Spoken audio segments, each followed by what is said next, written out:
আজকে আমরা ফুচকা খাওয়ার চ্যালেঞ্জ করব।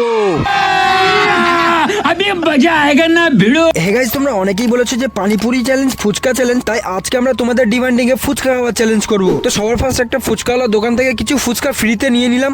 Are you comedy me?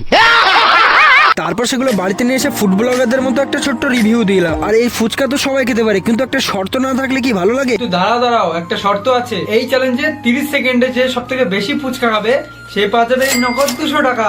আর এতগুলো ফুচকা একসঙ্গে থেকে মইদের জিভে তো পুরো জল চলে আসলো, তাই জন্য টাইমারটা অন করে ওকেই ফার্স্ট খেতে বললাম। তো ও ফটাফট খাওয়া শুরু করে দিল আর 30 সেকেন্ডে ও 6 পিস ফুচকা ছাটিয়ে দিল। আর আমি এদিকে ফুচকাগুলো গালে দিতে দিতে ভাবছিলাম এবারে তো আমাকে কেউ হারাতে পারবে না। তারপর একের পর এক ফুচকা ছাটাতে শুরু করে দিল আর আমি মাত্র 30 সেকেন্ডে 5 পিস ফুচকা খেলাম, মানে 1 পিস খাওয়ার জন্য হেরে গেলাম। তাই এবারেও জেতা পুরস্কারটা ওর হাতে তুলে দিলাম। আর এত সহজ চ্যালেঞ্জে হেরে যাওয়ায় আমি তো লেপের ভিতরে ঢুকে কাঁদতেই শুরু করে দিলাম। আর আমি সত্যি বলতে গেলে কেন বারবার হেরে যাই, তোমাদেরকে বলছি নেক্সট চ্যালেঞ্জটা এমন দাও যেন আমি জিততে পারি। খুশির খবর, তোমাদের দেওয়া চ্যালেঞ্জটা যদি আমি জিততে পারি তাহলে আমি তোমাদেরকে 200 টাকা গিফট করবো।